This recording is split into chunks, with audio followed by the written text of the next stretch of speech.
Hey, beautiful people. So we've got a real corker of a question. How to define spirit contact? I often get asked, how do you know that spirit are trying to make contact with you? How do you know that they're there? I think it's a really, really important thing, is to kind of really consider defining spirit contact. Also, how do you know that they are there, and how do you know that they are trying to reach you and make contact? Now, have any of you felt that you are being watched? And sometimes people say, well, yeah, I do kind of feel like I'm being watched, but I don't know if that's my imagination. Now, here's the thing. This is what Spirit said to me many, many years back. When you feel like you are being watched, yes, you can think that, well, is that my imagination? But yet there is a ingredient to that contact, that there is a sense of something happening outside of you, right? So you've got this sense of something watching you. So it's like as if something is happening outside of you, from the outside, and then coming towards you, because you've got this sense of being watched. Like you're sitting there of an evening, you're reading a book, or maybe gently sitting there watching some TV, and you just get this sense of something's watching you from the other side of the room. Now, quite often, spatially, that will be a doorway. I spoke about this many times before, but doorways are like spirit hotspots. They are really primed and very, very lively doorways, gateways, thresholds, okay? And they are literally doorways and gateways, and of course they are thresholds.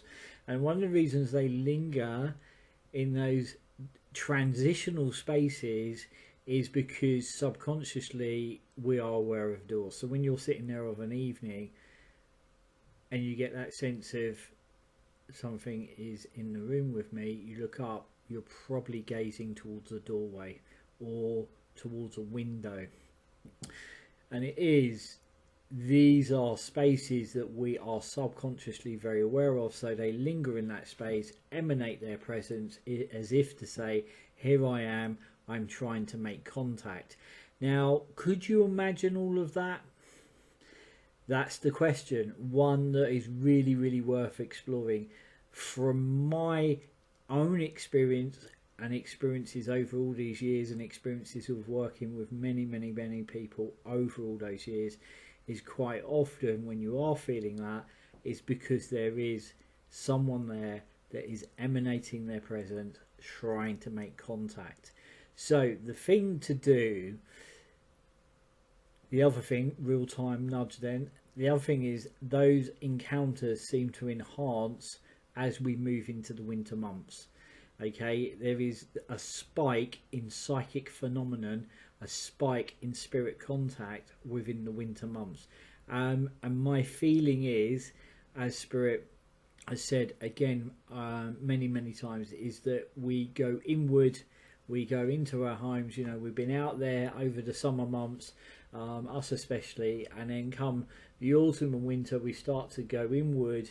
The evenings start to draw in, and there's a sense of just being more aware of that contact. So it's not that contact is not there, it's just I feel that we become more aware of it during the winter months, and also it does increase. I think Spirit, nothing they do is by chance. Everything they do is intentional.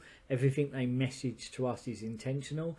Everything that they show us is intentional. It is absolutely by design. So, during the winter time, that spike is accelerated intentionally by Spirit. And it's also a time that we kind of reflect, we go inwards. Sometimes people find the winters hard. For me, I find them very nourishing. I find them very nurturing after a very, very busy spring and summer, being out on the land. It's a time to kind of read a little bit more. It's time to kind of craft some things, and dream, sleep literally and dream magically as well, and planting those seeds, or just holding those seeds and nurturing those seeds for the coming spring. So, contact is quite often, for a lot of people, can be very, very subtle. But if you are feeling as if something's watching you, the next step you can take is kind of sit there and go, okay, who is that?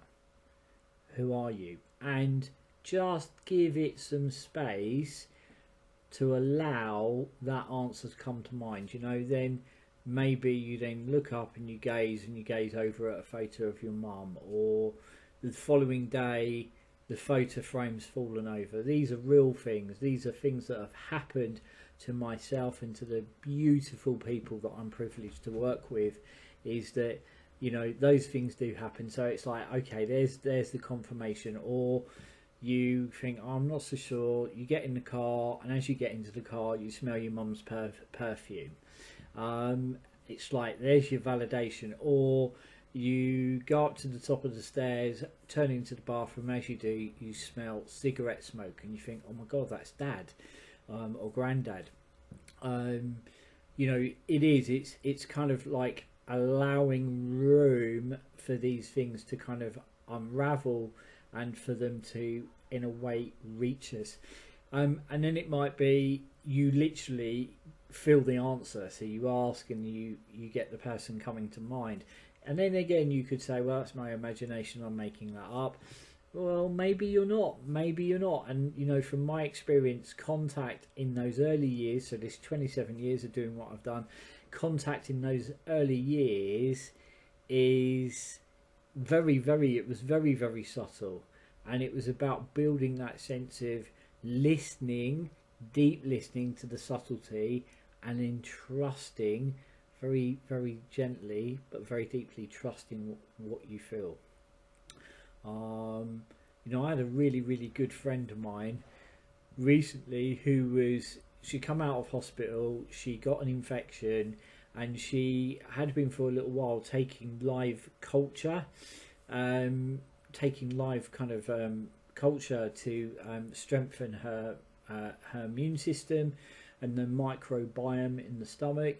And she come out of hospital and she got an infection, and she had been prescribed some antibiotics, and she continued to take this microbiome. And she said that to me, and I remember kind of waking up one morning thinking, because she said, it's not healing, and I thought, I know exactly why.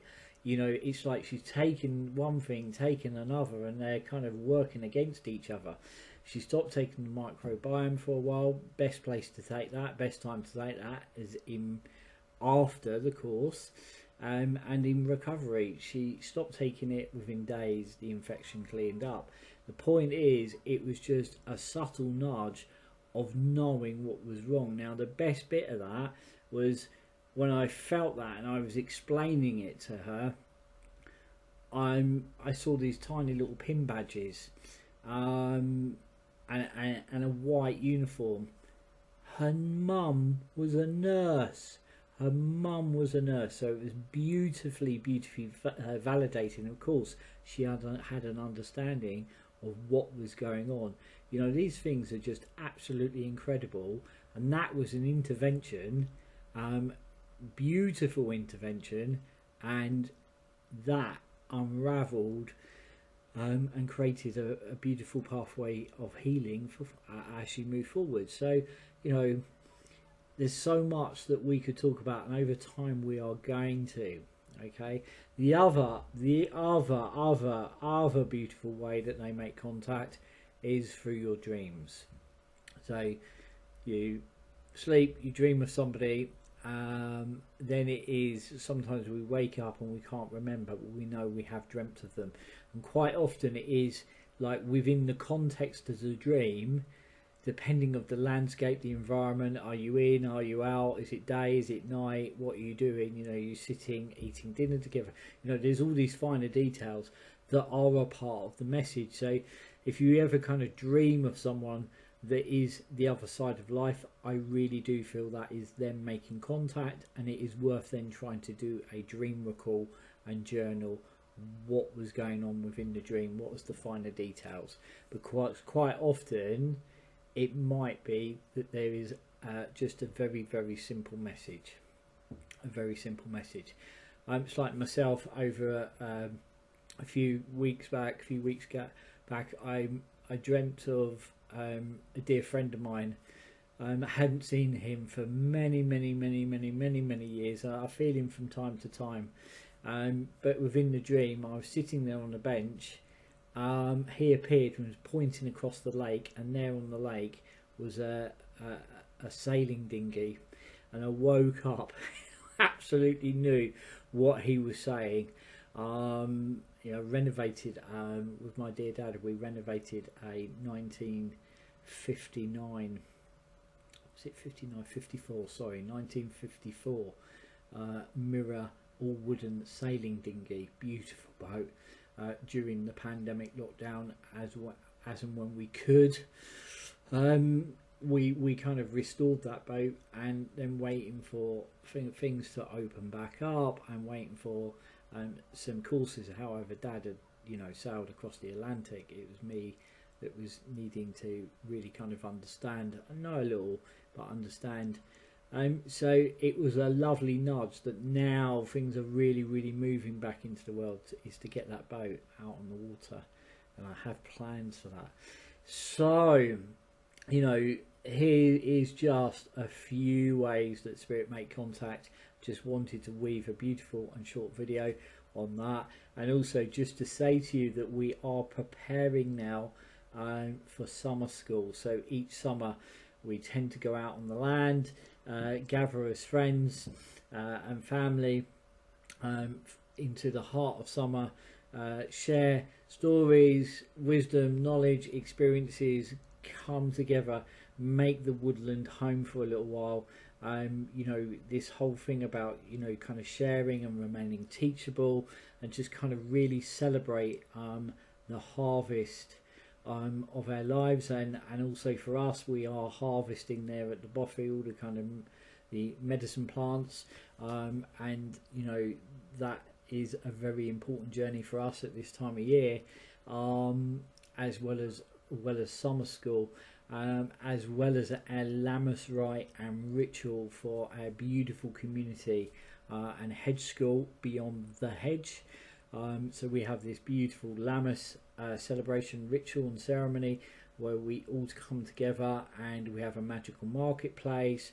We invite those that are part of the community, that are craftspeople, to come and bring their wares so they can trade them, exchange them, sell them, bring some friends with them, and then we have a beautiful picnic.